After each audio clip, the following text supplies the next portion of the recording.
Welcome back to More at Midday. So many of you have written in with questions for our real estate expert, Monte Mohr. And today we're continuing with the answers.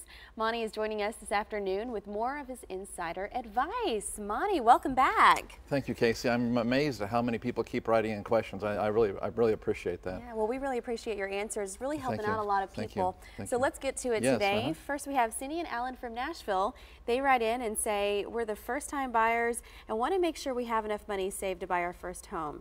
Can you tell us what the typical down payment and closing cost amount to?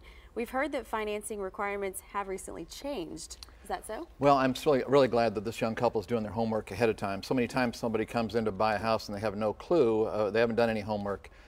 Things are changing, but currently you can still buy a home with the most popular way of buying a home under $420,000 is through FHA. FHA requires a 3.5% down payment. The closing costs amount to an additional 2.5 to 3.5 depending on the mortgage company, okay? But my recommendation is that regardless if you have the money or not, have the seller pay the closing costs.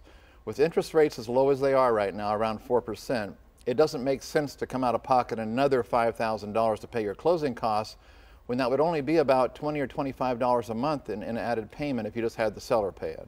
Right. So to me, that's 3.5% minimal down payment. It's still tax deductible. And that's the way to go is FHA. Okay, good information. Do your homework before. Yep. All right, Bobby from Fairview, he asked, we're putting our home on the market and think that it would be better to list our home with the local agent who knows our neighborhood. Please share your thoughts.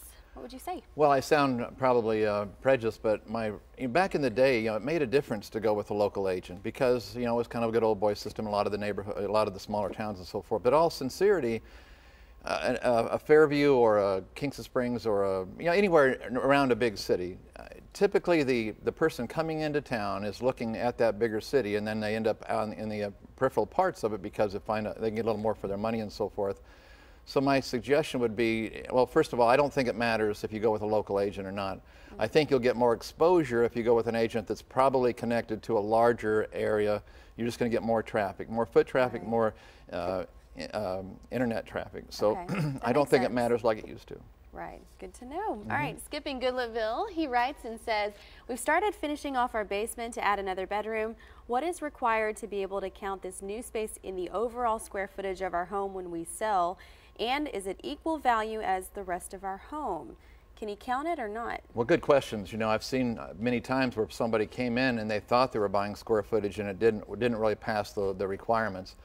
First of all, it has to be finished space. Finished floor, it could be carpet. I mean, it can even be stained, but it has to be finished flooring, finished walls and ceiling. The space has to be heated. To count it as a bedroom, it's supposed to have a closet.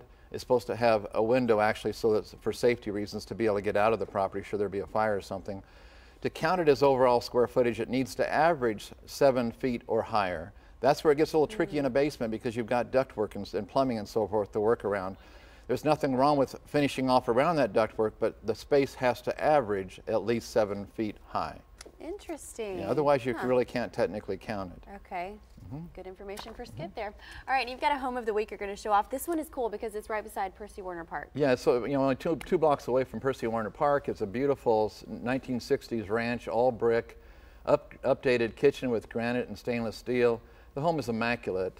This home would normally cost a lot more than what we're asking. Beautiful hardwood floors, again all brick, a really neat screen porch, covered screen porch in the back, private backyard.